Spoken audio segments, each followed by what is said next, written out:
الحمدللہ وکفا وسلام علی عبادہ الذین اصطفیٰ اما بعد فاعوذ باللہ من الشیطان الرجیم بسم اللہ الرحمن الرحیم محمد الرسول اللہ والذین معہ اشداء علی الکفار رحماء بینہم صدق اللہ العظیم وقال النبی صلی اللہ تبارک و تعالی علیہ وآلہ وصحبہ وسلم الا وان مثل اہل بیتی کمثل سفینۃ نوح من رکبها نجا ومن تخلف عنها هلك او کما قال صلی اللہ تبارک و تعالی علیہ وآلہ وصحبہ وسلم۔ من انتہائی قابل احترام محترم ناظرین، اللہ جل جلالہ نے اس پوری کائنات میں سب سے پاکیزہ گھرانہ اپنے پیارے محبوب علیہ الصلاۃ والسلام کا بنایا ہے، جس گھرانے کی تطہیر کا تذکرہ، پاکیزی کا تذکرہ، ان کے فضائل کا تذکرہ قرآن پاک میں خود موجود ہے۔ انما یرید اللہ لیذھب عنکم الرجس اہل البیت۔ جس گھرانے سے محبت کا تذکرہ، جس گھرانے سے محبت کا حکم خود قرآن پاک میں موجود ہے۔ قل لا اسألکم علیہ اجرا الا المودۃ فی القربى۔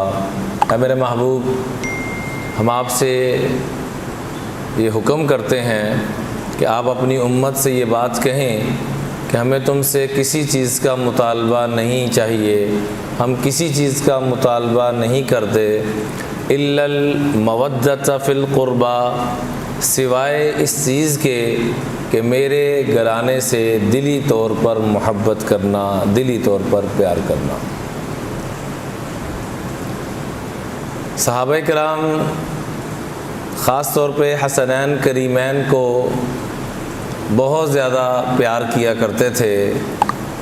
خلفائے راشدین کی تاریخ اٹھا کے دیکھیں تو سیدنا صدیق اکبر رضی اللہ تعالیٰ عنہ اکثر جب بھی ان بچوں کو دیکھتے فرمایا ان جیسے پیارے بچے میں نے نہیں دیکھے، اور ان کے سر پہ ہمیشہ بوسہ دیا کرتے تھے۔ سیدنا عمر فاروق ہمیشہ ماتھے پہ بوسہ دیا کرتے تھے۔ سیدنا عثمان غنی ہمیشہ رخساروں پہ بوسہ دیا کرتے تھے۔ سیدہ فاطمہ ہونٹوں پہ بوسہ دیا کرتی تھی۔ اور سب سے جب پوچھا گیا کہ آپ سر پہ، آپ ماتھے پہ، آپ رخساروں پہ، آپ ہونٹوں پر، تو سب کا ایک ہی جواب تھا کہ میں نے رسول اللہ کو جب دیکھا تو وہ سر پہ بوسہ دے رہے تھے تو میں نے بھی سر پہ بوسہ دینا شروع کر دیا۔ کسی نے دیکھا سیدنا عمر فاروق نے کہ ماتھے پہ، تو وہ ماتھے پہ بوسہ دینا شروع کر دیا۔ سیدنا عثمان غنی نے رخساروں پہ، گالوں پہ بوسہ دیتے دیکھا تو انہوں نے بھی ادھر ہی۔ اور حضرت حسن تو حضرت عثمان غنی کے دوہرے داماد بھی ہیں، جیسے عثمان غنی حضور کے دوہرے داماد ہیں ذوالنورین، اسی طریقے سے حضرت حسن مجتبیٰ حضرت عثمان غنی کے دوہرے داماد ہیں۔ پہلی بیٹی فوت ہوگی، پھر دوبارہ دوسری بیٹی، جیسے حضرت عثمان کو حضور کی دوسری بیٹی ملی، ایسے ہی حضرت حسن رضی اللہ تعالیٰ عنہ کو بھی حضرت عثمان کی دوسری بیٹی ملی۔ اور سیدہ فاطمہ فرماتی ہیں کہ میں نے اپنے بابا کو رسول اللہ صلی اللہ علیہ وآلہ وصحبہ وسلم کو دیکھا کہ وہ ہونٹوں پہ بوسہ دیا کرتے تھے، اس لیے میں ہونٹوں پہ بوسہ دیتا۔ حجر اسود جنت کا ایک روڑا پتھر، روڑا اینٹ ہوتی ہے نا، روڑا اینٹ پتھر، حجر اسود جنت کا ایک پتھر ہے، ایک ٹکڑا ہے، ایک اینٹ ہے وہاں کی، ایک پتھر ہے۔ حدیث پاک میں آتا ہے جو اس کو بوسہ دیتا ہے یا اس کو محبت سے سلام کرتا ہے، اشارہ کرتا ہے، تو اللہ جل جلالہ نے اس پتھر میں یہ سکت رکھی ہے کہ اس سے پیار کرنے والوں کے گناہوں کو سک کر لیتا ہے اور اس کو گناہوں سے پاک اور صاف کر کے واپس بھیج دیتا ہے۔ اور کل قیامت کے دن اللہ اس پتھر کو اللہ اس ٹکڑے کو یہ سعادت عطا فرمائیں گے، یہ طاقت اور قوت عطا فرمائیں گے کہ اس کے پاس 2 آنکھیں ہوں گی اور زبان ہوگی، جس سے ہر اپنے سے پیار کرنے والے کے بارے میں گواہی بھی دیں گے اور دیکھ کر پہچان بھی لیں گے۔ تو جنت کے ایک پتھر میں اتنی بڑی طاقت اور سکت، تو جو جنت کے مالک ہیں ان کو بوسہ دینا، ان سے پیار کرنا، ان سے محبت کرنا، وہ لیول کدھر چلا جائے گا؟ جس مکان کے ایک پتھر کا یہ عالم ہو، اس مکان کے مالک کا کیا عالم ہوگا؟ سیدہ شباب اہل جنت الحسن والحسین، آپ نے فرمایا میرے دونوں بچے حضرت حسن اور حضرت حسین دونوں کو رب نے پیدائشی جنتی نہیں بنایا، پیدائشی جنتیوں کا سردار بنا دیا، جنت کا مالک بنا دیا۔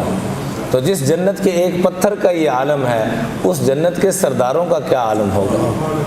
یہ رب نے ان کو شان اور مقام عطا فرمایا۔ مظفر حسین دہلوی رحمۃ اللہ علیہ بہت بڑے اللہ والے اور بہت بڑے مورخ گزرے ہیں، فرماتے ہیں کہ عبادت خالص اللہ کے لیے ہوتی ہے۔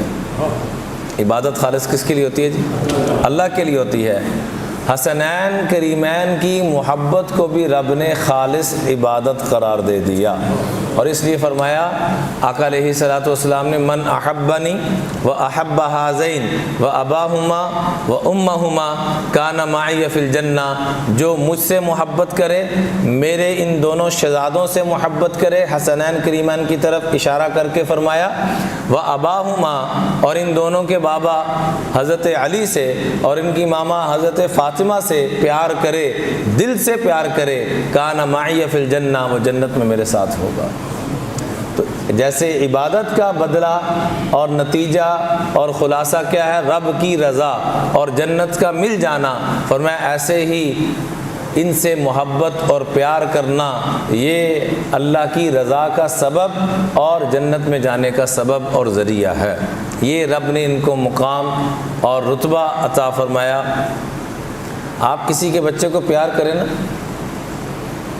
وہ اس قابل ہو یا نہ ہو، اور اس کی آپ تعریف بھی کر دیں، جیسے ماشاءاللہ بعض بچے واقعی بڑے قابل ہوتے ہیں، جیسے ہمارے یہ بچے آپ کو معصوم پھول نظر آ رہے ہیں، جنتی ماشاءاللہ شہزادے بیٹھے ہوئے ہیں پگڑیاں باندھ کر، تو کتنے پیارے، کتنا اچھا ایک ماحول لگ رہا ہے، ماشاءاللہ سارے ماشاءاللہ تو کہہ رہے ہیں۔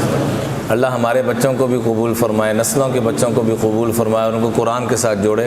تو جیسے رب نے ان کو چنا، ان کو قبول فرمایا، ان کے والدین کو قبول فرمایا، تو انسان تعریف کرتا ہے تو بچے کا والد، بچے کی والدہ خوشی سے پھولے نہیں سماتے، ہوتا کہ نہیں ہوتا ایسا؟ انسان کسی کے بچے کی تعریف کرتا ہے کہ یار آپ کے بچے میں کیا خوبیاں ہیں۔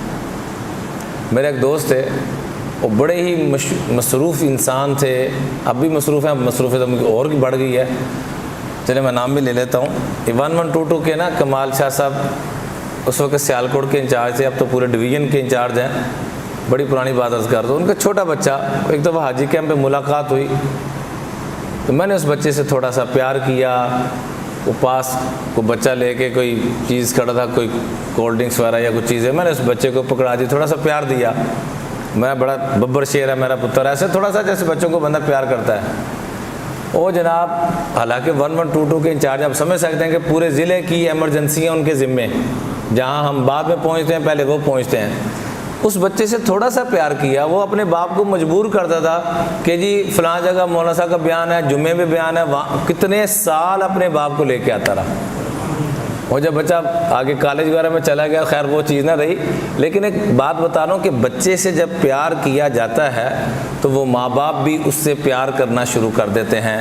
تو فرمایا ان کی تعریف تو اللہ اور اس کے رسول نے کی ہے، میں نے اپنے کیا تعریف کرنی ہے۔ جو حضور کے بچے ہیں، جو حضور کے بچے ہیں حسنین کریمین، آپ میرے بچے کی تعریف کریں، وہ غلط بھی ہو سکتی ہے، صحیح بھی ہو سکتی ہے۔ میں آپ کے بچوں کی تعریف کروں، غلط بھی ہو سکتی ہے، صحیح بھی ہو سکتی ہے، لیکن حسنین کریمین یہ وہ بچے ہیں جن بچوں کی تعریف رب نے خود قرآن میں فرمائی۔ رب نے خود جن کو جنتیوں کا سردار بنایا، رب نے خود جن کو جنت کا مالک بنایا، ان کا تذکرہ کرنا، ان سے پیار کرنا، ان سے محبت کرنا، یہ انسان کو کہاں سے کہاں پہنچا دے گا۔ اس لیے میری آپ کی نماز اس وقت تک مکمل نہیں ہوتی، کسی مسلمان کی، امام کعبہ کی، کسی کی بھی نماز اس وقت تک اعلیٰ درجے میں مکمل نہیں ہوتی جب تک ان شہزادوں پر درود نہ بھیج دیا جائے۔ حضور پر تو درود بھیجنا ہی بھیجنا ہے۔ ہم نماز میں کیا پڑھتے ہیں؟ ذرا درود کی جب باری آتی ہے ذرا سارے پڑھیے، اللہم صلی علی محمد وعلی آل محمد۔ اے اللہ، حضور پر بھی ہم سلام پیش کرتے ہیں، اپنا نذرانہ پیش کرتے ہیں، اور حضور کی آل اولاد پر بھی نذرانہ پیش کرتے ہیں۔ اللہ نے اپنے محبوب کی نسل کو اپنے ان شہزادوں سے چلایا، اور جو انا اعطیناک الکوثر فصل لربک وانحر ان شانئک ھو الابتر، یہ مشرکین مکہ اور جو دشمن تھے یہ سب اعتراضات اور الٹے اور غلط دعوے کرتے تھے کہ آپ کی نسل تو ختم ہو جانی ہے، تو رب نے کیا کہا؟ ان شانئک ھو الابتر، آپ کے دشمنوں کی نسل ختم ہونی، ان کا نام لینے والا بھی کوئی نہ ہوگا۔ مجھے بتائیں، ابو جہل کا کوئی نام لینا پسند کرتا ہے؟ اس کے نام پہ نام رکھنا پسند کرتا ہے؟ ان دشمنوں کا نام لینا کو پسند نہیں کرتا، ان کے ناموں پہ نام رکھنا کو پسند نہیں کرتا۔ پوری دنیا میں کہیں آپ کو کوئی ملا ہو یہ اس خاندان میں سے ہے، لیکن سادات خاندان سے جس کا تعلق ہو، ہم اپنی جگہ سے کھڑے ہو جاتے ہیں کہ اس کا حضور کے خاندان سے تعلق ہے۔ تو ان شہزادوں کی کیا شان ہے؟ اللہ سے دعا ہے کہ اللہ تعالی ہم سب کو ان شہزادوں کی زندگی کو پڑھنے کی اور جو انہوں نے نصیحتیں فرمائی ہیں اس کو اپنانے کی توفیق عطا فرمائے۔ آقا علیہ الصلوۃ والسلام نے فرمایا، الا وان مثل اہل بیتی کمثل سفینۃ نوح من رکبها نجا ومن تخلف عنها ہلک۔ فرمایا غور سے اس بات کو سن لو کہ میری اور میرے گھرانے کی مثال، میرے مبارک اہل بیت اطہار کی مثال حضرت نوح علیہ السلام کی کشتی کے مانند ہے۔ جو بھی اس میں سوار ہوا وہ نجات پا گیا، جو پیچھے رہ گیا من رکبھا نجا، جو سوار ہوا وہ نجات پا گیا، ومن تخلف عنہا ہلک، اور جو پیچھے رہ گیا وہ تباہ و برباد، ہلاک و برباد ہو گیا۔ تو ان سے پیار کرنا، ان سے محبت کرنا سفینہ نوح علیہ السلام کی طرح ہے کہ نجات کا سبب صرف ایک ہی ہے، اور ساتھ ہی فرما دیا میرے صحابہ ستاروں کے مانند ہے۔ سوار اس پہ ہوں گے، رہنمائی ان صحابہ سے لیں گے جنہوں نے آقا علیہ السلام کی بھی خدمت کی، ان کی بھی خدمت کی، ان کی بھی ساری باتیں ہم تک پہنچائی، آقا علیہ السلام کی بھی ساری باتیں ہم تک پہنچائی۔ یہ اللہ نے ان کو فہم اور ملکہ عطا فرمایا تھا۔ 2-3 مختصر سے خطبے ان حضرات کے وہ آپ کی خدمت میں پیش کرنا چاہوں گا، اور کوشش ہے کہ ان کی زندگی کے جتنے پہلو ممکن ہو سکیں ہم نے کیا پیش کرنا ہے۔ اللہ نے ان کی شان کو جو بیان کر دیا ہے ہم کیا پیش کر سکتے ہیں، لیکن انہوں نے جو لوگوں کو واعظ و نصیحت فرمائی، جو لوگوں کو خطبے ارشاد فرمائے اور جو لوگوں کو نصیحتیں فرمائی، وہ میں پیش کرنا چاہوں گا۔ اس میں سے کچھ اگلی دفعہ بھی انشاءاللہ کچھ پیش کریں گے۔ حضرت امام حسین رضی اللہ تعالیٰ عنہ سے پوچھا گیا، حضرت ایک دفعہ درود پاک پڑھ لیجیے، اللہم صلی علی محمد وعلی آل محمد کما صلیت علی ابراہیم۔ حضرت حسین سے پوچھا گیا، حضرت اللہ کا ولی بننا چاہتا ہوں، بتائیے کیا کروں؟ کوئی لمبی چوڑی تقریر نہیں کی، سوال کیا بننا چاہتا ہوں؟ آپ میں سے کون کون اللہ کا ولی بننا چاہتا ہے؟ ذرا تھوڑا سا، سارے بننا چاہتے ہیں؟ اللہ مجھے بھی بنا دے، آپ کی برکت سے ہم سب کو بنا دے۔ کوئی لمبی چوڑی تقریر نہیں فرمائی، ایک سانس میں 3 جملے ارشاد فرمائے، وہ آپ نے بھی سننے کے بعد دہرانے ہیں۔ سوال کیا گیا، میں کیا بننا چاہتا ہوں؟ تو 3 جملے صرف ارشاد فرمائے۔ ذرا ادھر دیکھیے گا، بدگمانی، بد نگاہی بد زبانی، اس سے بچ جاؤ تم اللہ کے ولی بن جاؤ۔ ذرا آپ بھی دہرا لیجیے، اشارہ میں کرتا ہوں، بد گمانی کیا ہے جی؟ پہلی چیز بد نگاہی، اور تیسری یہ تین چیزوں سے تم بچ جاؤ۔ آج کے بعد کسی کے بارے میں بد گمانی، سارے بولیے، آج کے بعد بد نگاہی، آج کے بعد بد زبانی۔ بد گمانی کیا ہے؟ یار ساڑھے وزیر اعظم انج گئے نے، میرا خیال ہے وہ بہت کرپشن کرتے ہیں، آپ نے دیکھا ہے کرپشن کرتے ہوتے کہ آپ کے پاس گواہ ہے۔ شریعت کیا کہتی ہے کہ آپ کسی کے بارے میں بدگمانی یا تہمت لگاتے ہیں تو آپ کو 80 کوڑے مارنے چاہیے۔ میں لگاتا ہوں، مجھے 80 کوڑے مارنے چاہیے۔ حضرت عمر رضی اللہ عنہ کے دور میں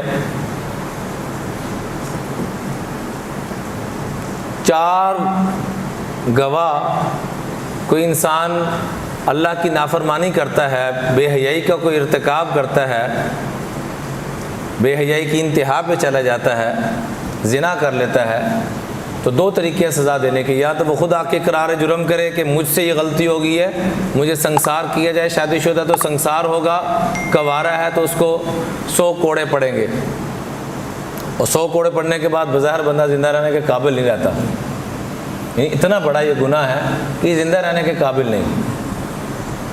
فرمایا کہ اگر کسی نے تہمت لگائی، تہمت اور بدگمانی یہ دونوں کہہ لیں کہ بہن بھائی ہیں، جو بدگمانیوں کی طرف جاتا ہے وہی کہاں جاتا ہے جی؟ یعنی بدگمانی ادھر جنم لیتی ہے اور یہ بیج بن جاتا ہے اور اسی کا درخت نکلتا ہے الزامات کی صورت میں۔ حضرت عمر رضی اللہ عنہ کے دور میں ایک شخص آتا ہے اور آ کے کیا کہتا ہے، بلکہ 4 شخص آتے ہیں اور آ کے کہتے ہیں کہ ہم نے فلاں مرد اور عورت کو غلط کام کرتے ہوئے دیکھا ہے۔ حضرت عمر رضی اللہ عنہ نے، آپ کی سوچ ہوگی،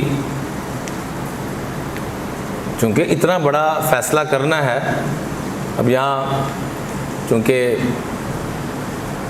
پوری دنیا میں یہ میسج جانا ہے تو میں اتنی وضاحت میں نہیں جا سکوں گا، میرے میں نہیں ہمت ہو رہی کہ میں اتنی تفصیل میں جاؤں، بہرحال اشارہ عقل مند کے لیے کافی ہے۔ ایک ایک سوال کیا، آپ نے ان کو کپڑوں میں دیکھا کہ کپڑوں کے بغیر دیکھا؟ آپ نے فلاں چیز کیسے کہا جی؟ کپڑوں کے بغیر دیکھا۔ وہاں کوئی اور تھا؟ نہیں تھا، نہیں تھا، فلاں فلاں فلاں فلاں، حتیٰ کہ کرتے کراتے یہ پوچھا کہ آپ نے جیسے سرما کی سلائی سرما دانی میں ڈالی جاتی ہے ایسے دیکھا؟ کہا جی وہ تو نہیں دیکھا۔ تو میں انہاں نوں لمبیا پاؤں، انہاں نوں 80 کوڑے ماروں۔ آج ہم چھوٹی سی بات پہ اس نے ایسے کیا ہوگا، بھئی آپ سے کس نے پوچھا کہ آپ یہ سوالات پیدا کریں اپنے دل دماغ میں؟ کس کو جواب دینا آپ نے جا کے؟ کس نے ڈیوٹی لگائی ہے آپ کی؟ اللہ کے محبوب تو کہہ رہے ہیں جیسے قتل کرنا حرام ہے ایسے ہی بدگمانی، بولیے سارے، جیسے کیا حرام ہے؟ قتل کرتے ہیں ہم، کیوں؟ جیل سے جانا پڑے گا۔ جو اللہ کے ڈر کی وجہ سے قتل چھوڑتا ہے نا، اس کی علامت ہی ہوگی وہ بدگمانی بھی چھوڑے گا۔ جو بدگمانی نہیں چھوڑا نا، تو وہ اللہ کے لیے قتل کو نہیں چھوڑا، وہ صرف جیل سے بچنے کے لیے قتل کو چھوڑا ہے۔ مسلمان کی بے عزتی کرنا، چاہے آپ کا بڑا ہے چاہے ملازم ہے کوئی بھی ہے، مسلمان کی بے عزتی کرنا یہ ایسے ہی گناہ ہے جیسے قتل کرنا گناہ۔ حضور صلی اللہ علیہ وسلم نے یوں بیت اللہ کو دیکھا، فرمایا کیا پاکیزہ بیت اللہ، ما اطیبک واطیب ریحک واعظم حرمتک، کیا تو قابل احترام ہے، لیکن ساتھ ہی فرمایا والمومن اعظم حرمتا من، جس نے کلمہ لا الہ الا اللہ محمد الرسول اللہ پڑھا ہے وہ تجھ سے زیادہ قابل احترام ہے، وہ تجھ سے زیادہ قابل احترام ہے۔ پھر 4 چیزوں کا ذکر کیا، ان اللہ حرم مالہ ودمہ وعرضہ وان نظن بہ ظنا سیئا، اللہ نے مسلمان کے مال کو حرام قرار دے دیا۔ چوری کرنا ڈکیٹی کرنا کیا ہے؟ حرام۔ ہم کیوں نہیں کرتے چوری ڈکیٹی؟ کہ جیل سے جانا پڑے گا، جہاں ڈنڈی مارنے کا وقت آتا ہے ہم ڈنڈی لگا جاتے ہیں، جہاں پتہ ہو کہ اندر جانا پڑے گا بچ جاتے ہیں۔ قتل کیوں نہیں کرتے؟ جیل میں جانا پڑے گا، ورنہ بس چلے تو پتہ نہیں کتنے قتل کر لیے ہوں۔ کوئی دیکھنا چاہتا ہے کہ اللہ کی رضا کے لیے ان گناہوں سے بچ رہا ہے، کیونکہ ان گناہوں سے بچنا اللہ کی رضا کے لیے فرض کے درجے میں ہے. کیوں جی دیکھنا چاہتے ہیں؟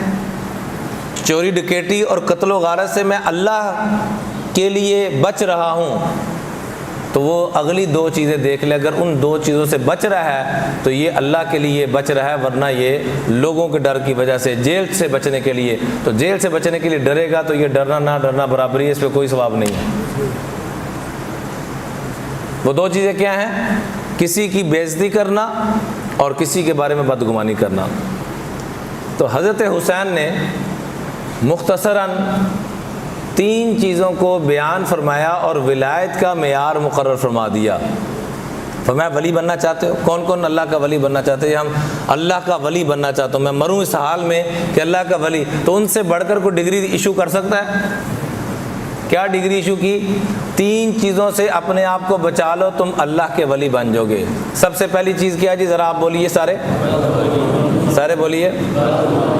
دوسری چیز کیا ہے؟ بد نگاہی. دوسری چیز کیا جی؟ اور تیسری چیز کیا ہے؟ بد زبانی. بد نگاہی کیا ہوتی ہے؟ دوسروں کے عیب دیکھنا. یہ سب سے بڑی بد نگاہی ہے. بے حیائی کو دیکھنا چھوٹا گناہ ہے اس کی نسبت، یہ نہیں کہ چھوٹا ہے، بہت بڑا گناہ ہے. لیکن دوسروں کے عیب دیکھنا، دوسروں کی کمیاں دیکھنا، جو یہ چاہتا ہے کہ میری کوئی بھی دعا قبول نہ ہو، وہ دوسروں کی کمیاں دیکھا کرے، اس کی کوئی دعا نہیں قبول ہوگی. اور جو یہ چاہتا ہے کہ میری ہاتھ بعد میں اٹھاؤں، دعائیں میری پہلے قبول ہو جائیں، تو وہ دوسروں کی خوبیاں دیکھا کرے. آج کے بعد ہم نے دوسروں کی کیا دیکھنی ہے جی؟ آج تک جو دیکھتے رہے اس کا تذکرہ نہیں کرنا، وہ تھی خامیاں. ہم اپنے مائی باپ سے لے کر وزیر اعظم سے لے کر نیچے تک، خاندان میں، برادری میں، معاشرے میں ہر بندے کی کمیاں دیکھتے ہیں. وجہ کیا ہے؟ وجہ اس کی پتہ ہے آپ کو کیوں دیکھتے ہیں ہم؟ اصل میں خود کمیوں سے جو بھرا ہوا ہوتا ہے اس کو دوسروں کی کمیاں نظر آتی ہیں، اور جو خوبیوں سے بھرا ہوا ہوتا ہے اس کو خوبیاں نظر آتی ہیں. ایک بزرگ تھے، وہ ہر چیز میں سے خوبی کو دیکھا کرتے تھے، ہر چیز میں. تو ایک آدمی نے ان کا ہاتھ پکڑا، باتیں کرتے کرتے نا وہاں پر جہاں کوڑا کرکٹ پھینکا جاتا تھا وہاں لے کے چلا گیا. تو وہاں ایک مردار جانور پڑا ہوا تھا جس کا جسم پھٹ چکا تھا، دیکھنے کی بھی ہمت نہیں، سونگنا اور کھڑا ہونا بڑی دور کی بات ہے. تو کہتا دیکھتا ہوں یہاں یہ کیا خوبی نکالتے ہیں، کیا صفت بیان کرتے ہیں. تو جب جو ہی وہ لے کے وہاں پہنچا نا تو نگاہ پڑی تو دیکھتے ہی کیا فرمایا، کیا موتیوں کی طرح دانت چمک رہے ہیں اس کے. مردار جانور تو بھی خوبی بیان کرتی. کیوں؟ اندروں خوبیاں پڑے ایسا. ہمیں جب دوسروں کی خامیاں نظر آئیں نا تو ہم سمجھ رہے ہیں کہ ہم غلطیوں سے بھرے ہوئے ہیں، اور جب دوسروں کی خوبیاں نظر آئیں تو اپنے آپ کو مبارکباد دیں، مبارک ہو بھئی رب نے تجھے خوبیوں والا بنانا شروع کر دی ہے. اور تیسری چیز کیا فرمائی؟ بد زبانی. ہر وہ جملہ جس سے دوسرے کو تکلیف پہنچے، ہر وہ جملہ جس سے، وہ کیا ہے؟ بد زبانی. یعنی میں نے آپ کو سمندر میں اگر کہا جائے نا کوزے کو بند کر دی تو وہ یہ ہے بد زبانی کا ترجمہ. ویسے تو یہ لمبی بحث ہے.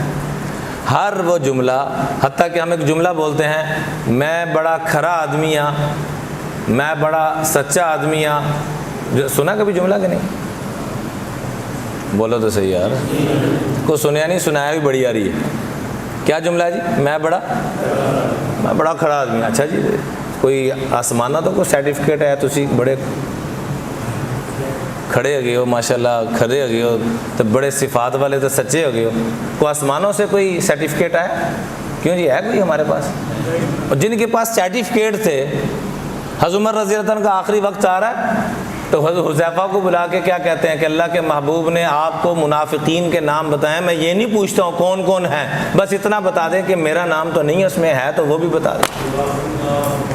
اور بھائی جو صبری جنتیں کمانے والے، جن کے زبان پہ قول جو آتا تھا، وہ بول آتا تھا، وہ قرآن کا قول بن جاتا تھا، وہ اپنے آپ کو ڈر رہے ہیں کہ کہیں میں منافقین میں سے تو نہیں ہوں. اور اس میں بھی بس نہیں کیا، جاتے جاتے اپنے بیٹے کو بلایا عبداللہ بن عمر کو، کہا بیٹا اگر میرے جنازے میں حذیفہ شریک ہوئے تو سمجھ لینا کہ میں ایمان والا ہوں، اگر وہ شریک نہ ہو تو سمجھ لینا تیرا پیو منافق مرا.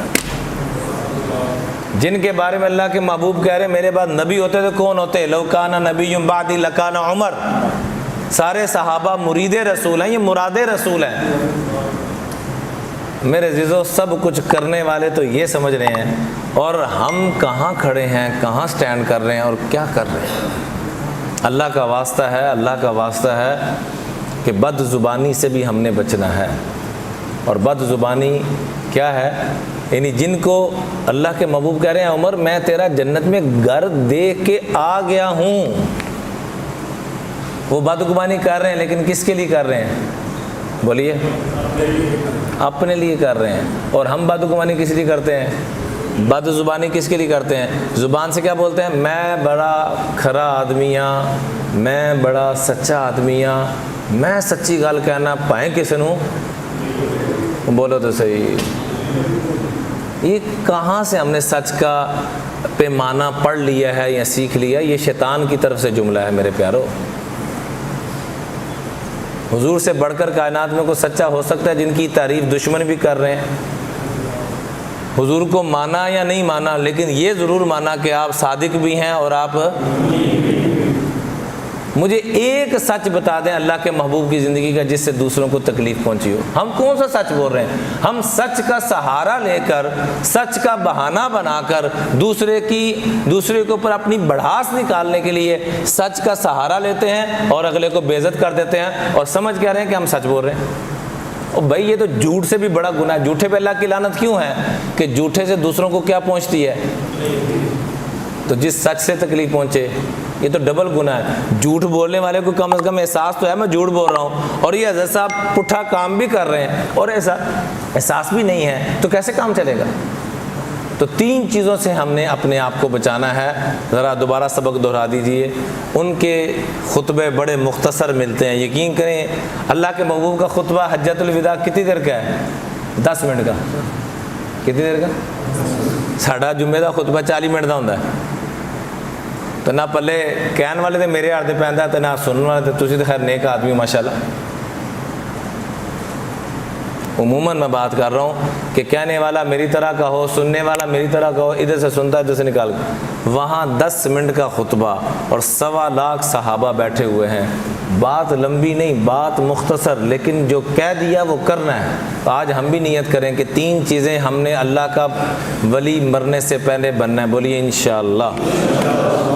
کیا بننا ہے جی؟ اللہ کا. کوئی لمبے چوڑے وظائف کی ضرورت نہیں، لمبے چوڑے مجاہدے کرنے دی، چلے کٹنے کی ضرورت نہیں. صرف 3 کام کر لیں. اللہ کی قسم اٹھا کے کہہ رہا ہوں، جب حضرت حسین نے ڈگری جاری کر دی تو ان کی ڈگری کے بعد کسی کی ضرورت ہے؟ جو جنتوں کے مالک ہیں، جب انہوں نے کہہ دیا کہ میں گارنٹی دیتا ہوں کہ تم اللہ کے ولی بن جاؤ گے، صرف کتنے کام کر لو؟ کس کس سے بچنا ہے؟ بدگمانی، بد نگاہی اور بد زبانی. ان 3 چیزوں. بولنے سے پہلے سوچنا ہے. مومن پہلے سوچتا ہے پھر بولتا ہے. منافق پہلے بولتا ہے وہ یہ کی ہو گیا میں معافی چاہنا ہوں. تو جناب تسی پہلے معافی اپنے آپ کو ہی مانگ لیندے. تسی اینے تنگ آئے تھے سو کہ تہاں نہیں کالی آئی دی سی. پہلے تیر چھاڑ دینا.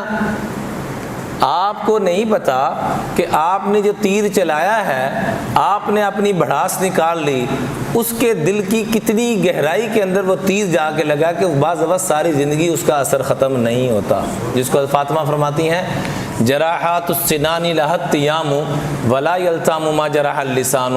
رب کعبہ کی قسم، تیر اور تلوار کے زخم کا اثر ختم ہو جاتا ہے، لیکن زبان کے چلائے ہوئے تیر کا اثر ختم.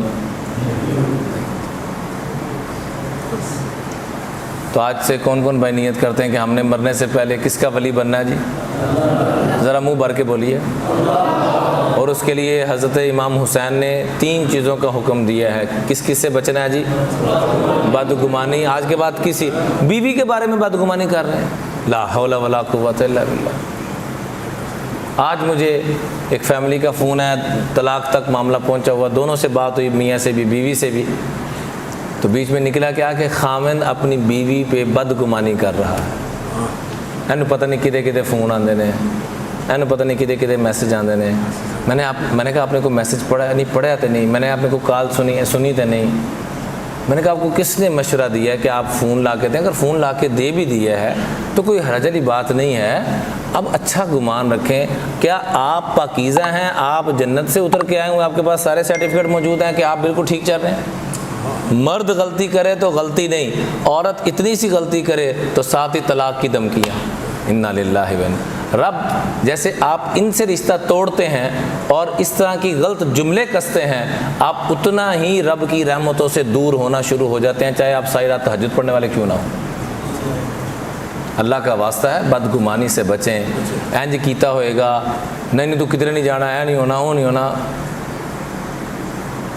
اعتماد کرنا سیکھیں. جو غلط کرنا بھی چاہ رہا ہو نا، اس کی ایک ہی دوائی ہے. آپ ڈنڈے کے زور پہ علاج کر کے مجھے بتا دیں. اگر ڈنڈے کے زور پہ علاج ممکن ہے تو جیلوں سے سارے اللہ کے ولی بن کے نکلیں. پھر میرا پورے پاکستان کی جیل خانہ جات میں جانا ہوتا ہے. یقین کریں جیل والے عملہ خود پتہ کیا کہتا ہے کہ نظام ایسا بن چکا ہے. دعا کریں حضور کے زندگی والا نظام زندگی بن جائے. وہاں قیدی آتے تھے مجرم، کائنات کے بڑے مجرم، اور کائنات کے رہبر اور رہنما بن کے جاتے تھے. یہاں پر ملزم آتا ہے جس پہ الزام ہے، اور وہ کرائم کی یونیورسٹی کی پوری ڈگری اتھارٹی آرڈر بن کے جاتا ہے. وجہ کیا ہے؟ بدگمانیاں، حقارت، نفرت.